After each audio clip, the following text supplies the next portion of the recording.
There's a kind of peace the world gives you, and a kind that the world can never take away. One depends on comfort, approval, and control. The other arises when you stop needing any of it. This reflection is about that deeper kind of peace, the peace of awareness itself, the stillness that remains even when everything else changes. Listen slowly, not to understand, but to remember. Most people mistake calmness for peace. They think peace means comfort, when things go their way, when life is predictable, when the world agrees with them. But that kind of peace is fragile. It breaks the moment someone disagrees, the moment comfort disappears, the moment life reminds us that nothing ever stays the same. Ordinary peace is like a thin layer of ice on a lake, still for a while, but one small crack and it shatters. True peace doesn't depend on comfort, safety, or approval. It is born when we stop fighting reality, when we stop saying, "This shouldn't be happening." The Buddha taught that real peace, unshakable peace, arises when you stop resisting what is, when you stop identifying with what passes and instead rest in the timeless awareness that holds it all. This is the discovery of the unshakable self, the peace that nothing and no one can take away. Ordinary peace is built on conditions. We tell ourselves, if I'm loved, I'll be happy. If I'm successful, I'll be calm. If nothing goes wrong, I'll be at peace. But life doesn't work that way. Even the happiest moments fade. Even the people we love change.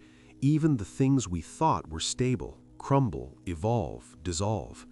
And when our peace depends on impermanent things, peace becomes as unstable as they are.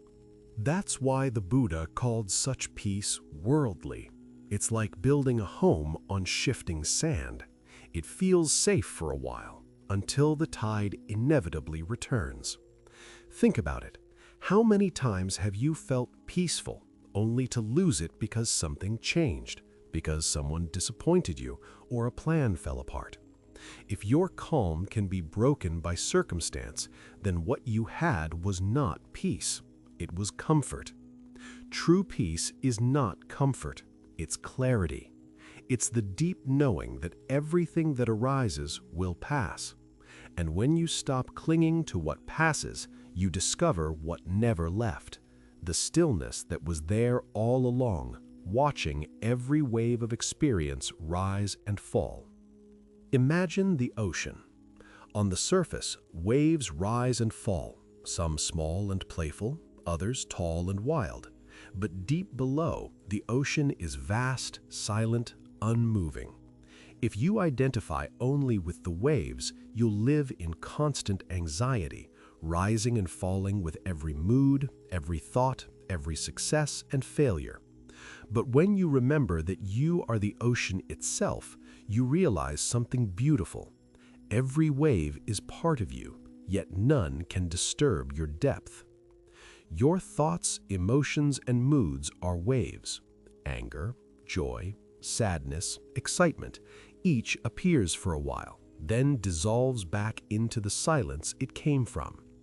Beneath them all, there is something untouched, the awareness that sees them. That awareness is not moved by the storm above. It simply watches, patiently, knowing that even the largest wave will eventually calm. You are that awareness. You are the ocean, vast, infinite, unshaken. When you live from this knowing, you stop fearing your emotions. You stop running from sadness or grasping for joy, because you realize they are all temporary visitors passing through the same timeless space. Every feeling becomes a wave rising in you, and every wave reminds you that you were never just the surface. You are the sea itself. The line between suffering and peace is drawn by a single shift, the shift from identification to observation. When anger arises and you say, "I am angry," you become the storm. You fuse with it, losing the quiet witness within you. But when you say, "Anger is passing through me," something changes. You create space. You remain the sky, watching the weather move through. This small change in language reveals a profound truth. Emotions are not you. They are experiences happening in you. The Buddha called this wisdom upekkha, equanimity. It's not detachment or coldness, but perfect balance. The ability to feel everything without being enslaved by anything. Equanimity doesn't mean you stop feeling. It means you stop drowning. When pain arrives, you feel it fully, but know it will pass. When joy comes, you celebrate it, but don't cling, because you know it too will pass. You begin to move through life like a dancer moves through music, not clinging to any note, but flowing with the rhythm of change. As you practice this shift, something beautiful happens. You begin to trust life. You begin to see that peace was never lost. It was only hidden beneath identification. The Buddha spoke often of the deathless, not as a place, but as a state of consciousness. It is the awareness that cannot die because it was never born. Everything you can name, the body, the personality, the story of me, is temporary.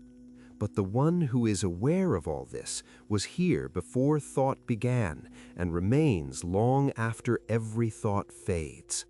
That awareness, your true self, is untouched by gain or loss, pleasure or pain, birth or death. You can feel it right now. Notice the awareness listening to these words. Notice the stillness behind the sound, the silence between each breath. That stillness, that's you.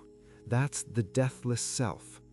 When you rest there, you stop chasing peace because you realize you are peace. The world may still move around you, people may come and go, seasons may shift, but within there is a still center, like the eye of a storm, quiet, calm, unshaken. You remain there, watching the dance of impermanence, untouched. To live from this peace is not to withdraw from the world. It is to move through it with open eyes and an open heart. You still love, but you no longer cling. You still care, but you no longer control. You still act, but your actions come from clarity, not fear. When joy comes, you welcome it. When pain arrives, you bow to it. When change knocks, you open the door, because you understand that nothing real can be lost. This peace doesn't make you passive, it makes you fearless. Once you've seen that your true self cannot be broken, the world loses its power to threaten you. You become like a mountain, weathered by time, but unmoved by storms. You don't resist the rain or chase the sun. You simply remain, rooted in what is eternal. From that stillness, love flows more freely, compassion deepens, and presence becomes effortless. You become a quiet blessing to the world, a calm presence in the noise, a gentle reminder that peace is possible, here, even now. Unshakable peace is not the absence of emotion or struggle, it's the presence of awareness within them. It's the knowing that even as the body ages, as relationships shift, as the world continues its endless dance, the awareness within you remains untouched. So when life changes, as it always will, remember, you are not the wave, you are the ocean. You are not the noise, you are the silence that holds it. You are not what comes and goes, you are what remains. That is the unshakable self, the peace that nothing and no one can ever take away. And so, when everything fades, the noise, the stories, the moments, what remains is this silent awareness, the still center of your being. You were never the wave, you were always the ocean. Never the fleeting sound, but the silence that holds it all. No one can give you this peace, and no one can take it away. If these words resonated, pause for a moment before you move on. Let the stillness linger. It's already who you are.